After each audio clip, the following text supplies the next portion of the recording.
Welcome back, everyone, for another deep dive. And this one is going to be really interesting. We're going to be talking about art therapy and anger. Yeah. You brought a fascinating book for us to discuss today. Yes. It's called Art Therapy and Anger.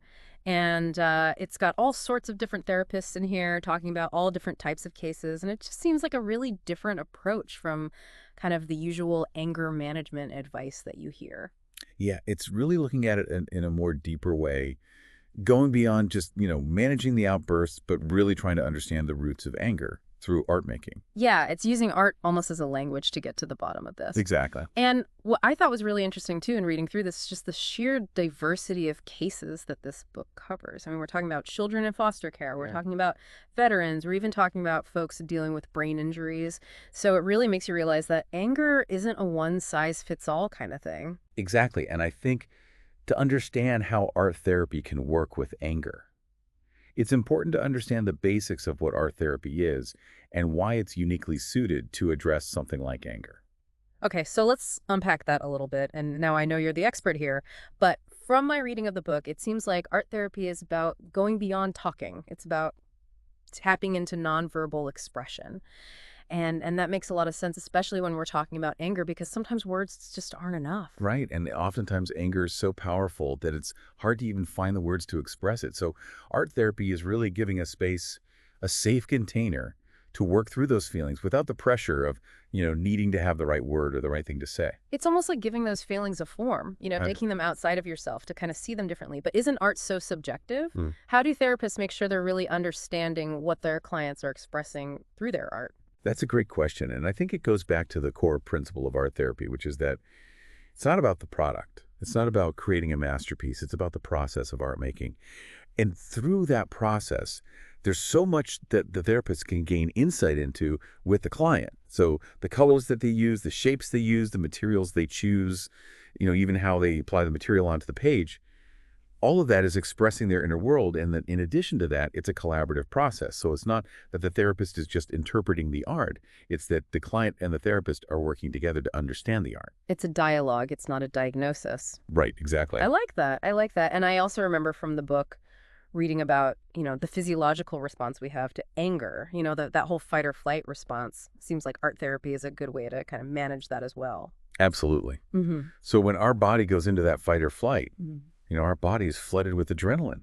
And, art making becomes this healthy outlet to channel that energy in a really constructive way instead of letting that adrenaline control you. So it's not just about expressing anger, it's about learning how to manage it in a healthy way. Exactly. So this book, as we said, covers a wide range of people and situations, but one area I'm particularly curious about is how art therapy works with children, because kids, they don't always have the words, for their feelings. So how can art help them navigate something as complex as anger? That's where it gets really interesting. And there's a really great case in the book about a young boy named Billy who had been abused and was having a really hard time managing his anger and was, acting out in a lot of ways that were harmful to himself and others. That's heartbreaking. When you think about it, he was just trapped in that anger. He was unable to break free from it. Exactly. And because he was so young, he didn't have the words or the ability to describe what he was going through. Yeah. But through art therapy and specifically through play therapy and using symbolic representation of his abuser in his artwork, he was able to access and process his trauma. So even though he couldn't put it into words, he could express it through art. But what was it about the art that helped him heal? Was it just about, getting those feelings out, or was there something more to it? Yeah, I think it's definitely more to it than just venting or just letting those feelings out. For Billy, art became a way to externalize the anger. So by giving it a form outside of himself, he was able to start to understand and control it. So his drawings would show him getting bigger and his abuser getting smaller. And the therapist was able to use those images to start to talk about his feelings and talk about coping skills in a way that he could understand. So the art was like this bridge between his inner world and the therapist, helping him communicate what was going on and process that trauma. It really makes you realize that for a kid like Billy, art wasn't just about, being creative. It was a lifeline. It really was. And I think Billy's case, while very specific to his experience, really highlights the importance of art for children and their ability to, express themselves and cope with, really big feelings Yeah. that they might not have the words for. Okay, so it's not just about throwing paint on a canvas. There's there's actual techniques involved here. Right. Can you give us some examples of how this works in practice with kids? Absolutely. So the book talks about a few different techniques that are commonly used with children to help them manage their anger. So one technique is an anger diary, where they track their anger triggers and reactions, and they'll often do this using drawings or visual elements. And then another is an anger rating scale, where they'll use visuals like a staircase to help them understand and measure their anger level. So instead of just saying, I'm really angry, they can point to a step on the staircase and say, I'm at level 8 or something. Right. It makes it more concrete. Exactly. And it helps them also to start to identify those triggers before it gets to a level 8. Absolutely. And I think it also helps the adults in their lives understand what's going on and, what level they're at too, because again, kids don't always have the words. Right. What about when they're even beyond words or visuals? What are some other options? Well, there are also relaxation techniques that can be enhanced through art. So the book mentions one called blue and black breathing, where kids will visualize breathing in calming blue light and breathing out anger as black smoke. And sometimes they'll even paint their experience as they're doing this. That's such a great idea because it combines the visual with the actual physical sensation of breathing. So it's a really holistic approach. Exactly. I love that these techniques are so creative and insightful. It really makes you think how this kind of approach can translate to adults dealing with anger. Is it the same idea just with, different art supplies? Well, I think with adults, it's similar in principle, but the complexities of anger can be very different. And the book does a really good job of highlighting that through 2 different case studies of adult offenders, Stephen and Jason, and how their experiences with art therapy were incredibly different. Now, this is where it gets interesting. Tell me more about these cases. Okay. So Stephen was described as this repeat offender and someone with like a huge imposing presence. And, initially he just resisted any kind of help, completely shut down to the therapist working with him. It was just a huge uphill battle. Yeah, I bet anger can be like a wall, keeping people out. Exactly. I'm guessing in his case, it was sort of a defense mechanism. Yeah, absolutely. And the book talks about how a key to understanding him was figuring out like what function did the anger serve in his life. And for him, it was about maintaining control and keeping others at a distance. There's a way to survive. Exactly. And changing meant, being vulnerable, which was terrifying. It makes you think about that fable, Androcles and the lion. Mm. The lion's so fierce because he's in pain, and to remove the thorn means becoming vulnerable. Was it like that for Stephen? I think that's a really apt, connection there. And yeah, for Stephen, letting go of his anger meant facing all this uncertainty. Like, would he still be respected? Would he be able to navigate the world without, the shield? It was all these fears that were fueling that resistance. So even though it was destructive, it was protecting something deeper. It wasn't just about aggression. It was about self-preservation. Exactly. But if Stephen was using anger as a shield, what about Jason? You said their cases were really different. Yeah, Jason was almost the opposite. He was a prolific offender as well, but he presented this like calm, well-adjusted facade. It was like he denied his anger completely, but underneath it all, he was grappling with drug use and a history of trauma. It's that still waters run deep kind of scenario. Yeah. But how do you even use art therapy when someone's buried their anger so deep? Well, in Jason's case, art became this key to unlocking those hidden emotions. He created a clay elephant sculpture. Okay. And it became this powerful symbol of his internal struggle.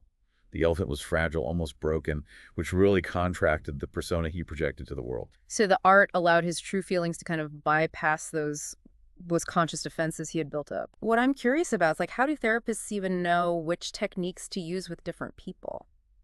Is it trial and error, or are there certain approaches that work better for different types of anger? I think it's a combination. Therapists are looking at the individual's history, their personality, their comfort level, the specific challenges they're facing. But for someone like Jason, who was suppressing their anger using masks, was a technique that was particularly effective. Masks, like literally making masks? Yes, creating masks. Wow. Because it allows people to externalize and contain these overwhelming emotions. So it's not you expressing the anger, it's the mask. Okay. And it also allows you to explore these different facets of yourself, both positive and negative, without feeling so overwhelmed or exposed. So it's like role-playing in a way, trying on different emotions and seeing how they feel. But how does that translate to actual change outside of the therapy room? Well, I think that the insights gained through creating and interacting with the masks, often lead to breakthroughs in understanding those emotions. So for Jason, creating masks that represented both his anger and his vulnerability helped him to acknowledge those feelings and start to integrate them into a healthier sense of self. So he was able to see that he wasn't just his anger, he was also capable of compassion and vulnerability. Exactly. That's really powerful. It's like art provides that safe space to rehearse for real life. Yeah. Stephen and Jason's cases show how differently anger can function for people. Did their therapy have any similarities? Did they benefit from art therapy in the same way?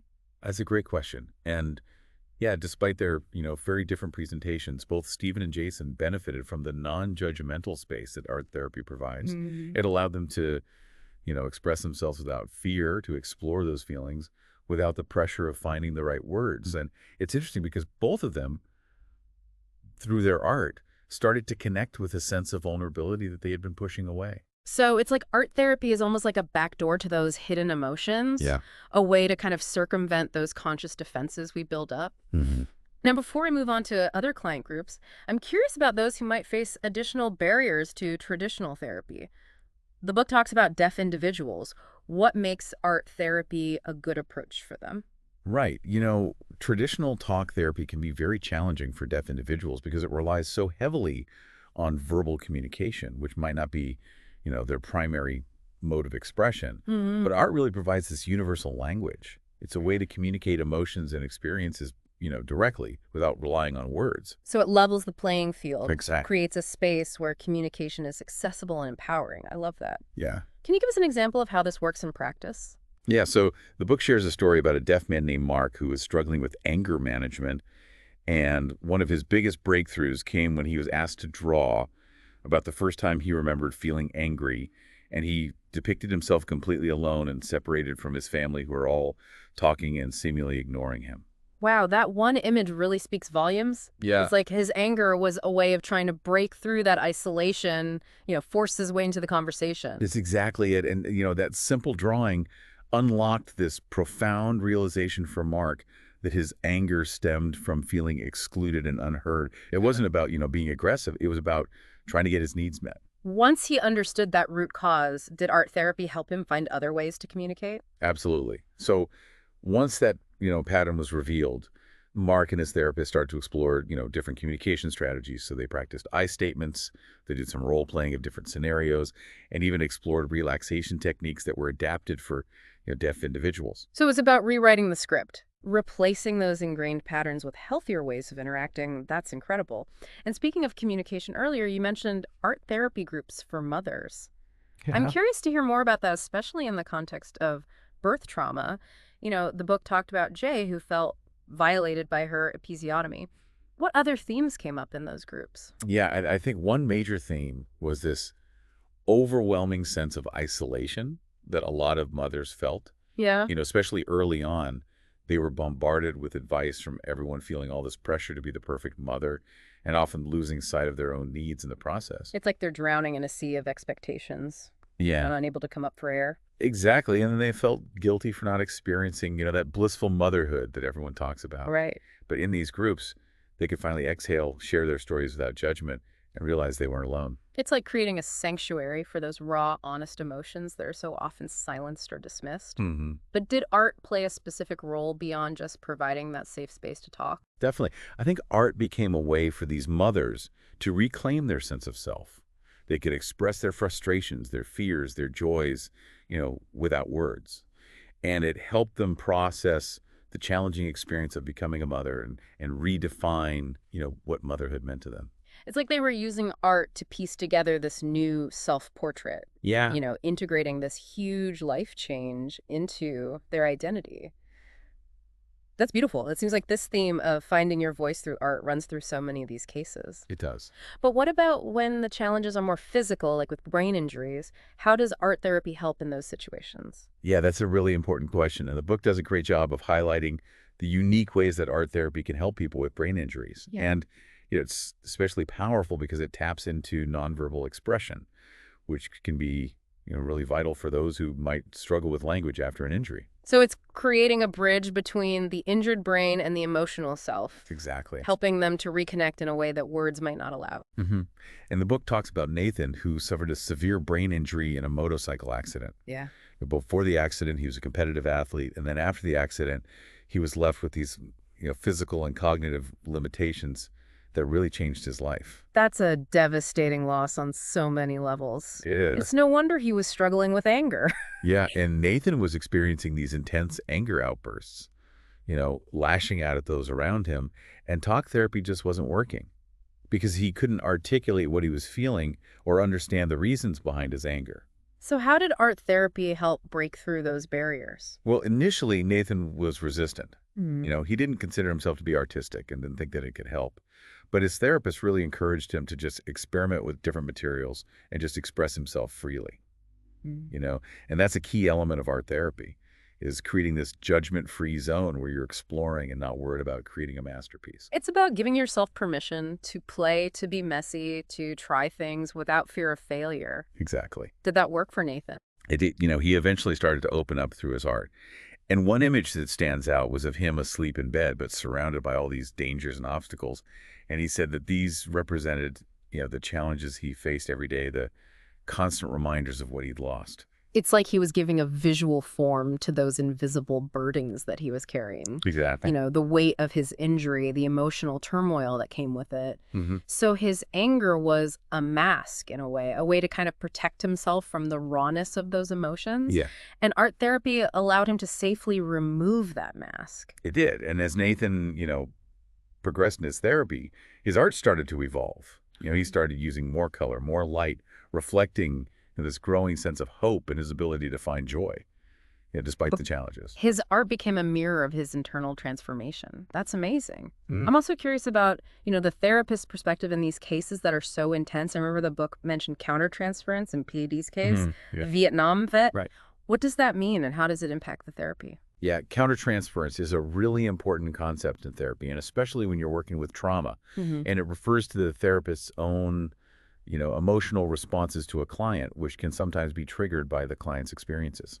So it's about the therapist being aware of their own baggage and making sure it doesn't interfere with the client's process. Exactly. Maintaining healthy boundaries Yeah. while still being empathetic and present. And in PD's case, his therapist admitted that she had to confront her own feelings of, helplessness and anger stemming from his stories to be able to, provide him with the support that he needed.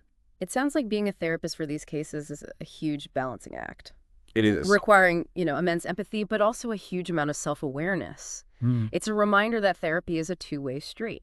It is. And PD's case, like so many others in this book, demonstrates the transformative power of art therapy. It shows how art can help people bridge this gap between the unspeakable and the understood and find a path, towards healing. And what I think is so powerful about PD's story and really all the case studies is it highlights the immense diversity of anger. Right. It's not a one-size-fits-all. It shows up differently based on individual experiences, culture, even neurology. It's like a kaleidoscope. Mm-hmm. Each facet reflecting a different story, a different journey towards healing. Exactly. And what strikes me is that art therapy seems to be able to adapt to all those variations. It does. And that's one of those most, remarkable things about it. It meets people where they are. There's this flexible framework for exploration, expression, and ultimately healing. This has been such an enlightening conversation. I feel like you've given me a whole new understanding of art therapy's potential. It makes you realize that anger isn't something to be feared or suppressed, but rather something to be understood, processed, and even harnessed for positive change. I couldn't agree more. It's about recognizing anger's message, uncovering its origins, and seeing its potential to guide us towards, a deeper understanding of ourselves and our experiences. It makes you wonder if we could all benefit from incorporating, art therapy principles into our own lives, even without formal sessions. I mean, we all experience anger, and sometimes talking it out just isn't enough. Right. And that's actually something that I think this book subtly encourages. If we thought about, creative activities like drawing or painting or journaling as a form of self-therapy, as a way to process our anger and those messy emotions that we all have. It's giving ourselves permission to play again, to be creative without judgment, and not worry about, making a masterpiece. Are there certain art forms that work best for dealing with anger, or is it more about the process itself? Yeah, I think it's really about the process. The act of creating and expressing and, whatever medium you choose should be what feels most natural and accessible to you. So for some people, it might be pounding on clay. For others, it might be sketching in a notebook. The key is to find an outlet that allows you to tap into those raw emotions and release them in a safe and constructive way. It's about finding your own visual language, a way to kind of communicate what words can't express. But what if someone, feels like they're not artistic? Can they still benefit from this approach? Absolutely. Art therapy is not about technical skill or Mm. artistic talent. It's about using art as a tool for self-discovery and emotional expression. And remember, it's the process that matters, not the product. Even simple scribbles or abstract shapes can hold a lot of meaning and be a really powerful release for pent-up emotions. Yeah, I think that's such a good point because it takes the pressure off. You're not trying to, Right. create something to hang on the wall. You're just being present with those feelings. But what about those times when anger just feels so overwhelming that, it's hard to even think about being creative? Yeah, I think in those moments, it's really important to be kind to yourself and meet yourself where you are. And, sometimes the most helpful thing is to actually step away from the creative process and focus on some grounding techniques Mhm. like deep breathing or, going for a walk in nature. And once you've calmed down a bit, you might find it easier to engage with art in a gentler way. Maybe coloring in a mandala or listening to some calming music while you doodle. So it's about listening to your inner needs and not forcing anything. Finding that balance between expression and self-care. This deep dive has been truly eye-opening. I feel like you've given me such a new appreciation for the versatility and the power of art therapy. It's clearly not a one-size-fits-all approach, but it's this flexible framework that can be adapted to meet the needs of so many different individuals and communities. And I think it's also, shifting that perspective of anger. Anger is often seen as this negative emotion, but it can also be a catalyst for growth and healing. Yeah. It's not about suppressing or denying those feelings, but rather understanding, their message and using that to guide us toward deeper self-awareness. So as we kind of wrap up this deep dive into art therapy and anger, what are some key takeaways that you hope our listener walks away with today? I hope they, gain a new appreciation for the power of nonverbal expression. Yeah. Art therapy provides this really safe and structured environment for tapping into those deeper emotional layers and finding a language that goes beyond words. And again, it's not about creating masterpieces. It's about engaging in a process of self-discovery and healing. Giving those feelings a canvas, a way to step outside yourself and see them from a new perspective. Exactly. And I also hope that, our listeners recognize that diversity of anger that we were talking about. Yeah. It manifests in unique ways, and there's no one right way to, deal with it. And art therapy offers this really flexible and adaptable framework that can be tailored to, individual needs and circumstances. Yeah, it's like a fingerprint, Yeah. each person's anger leaving a unique mark on their life, Mm-hmm. requiring a personalized approach to healing. Exactly. And finally, I hope that, our listener feels inspired to explore their own relationship with anger, perhaps even through creative expression. Maybe it's picking up a paintbrush for the first time in years, or, starting a journal, or even just allowing yourself to scribble on a piece of paper. The key is to find a way to acknowledge those feelings. You give them space to breathe and just see what emerges from that process. It's like a treasure hunt, digging beneath the surface of that anger to uncover, hidden gems of self-awareness and growth. Yeah, I love that you never know what treasures you might find along the way. Well said. And on that note, we'll leave our listener with this final thought. How might you apply the principles of art therapy to better understand and manage your own anger in everyday life? Could engaging in creative activities offer, a new avenue for processing those difficult emotions and fostering greater peace and understanding? I think it's definitely worth exploring. After all, we all have that inner artist just waiting to be unleashed. Thank you for joining us on this deep dive into the fascinating world of art therapy and anger. Until next time, keep exploring, keep creating, and keep diving deep.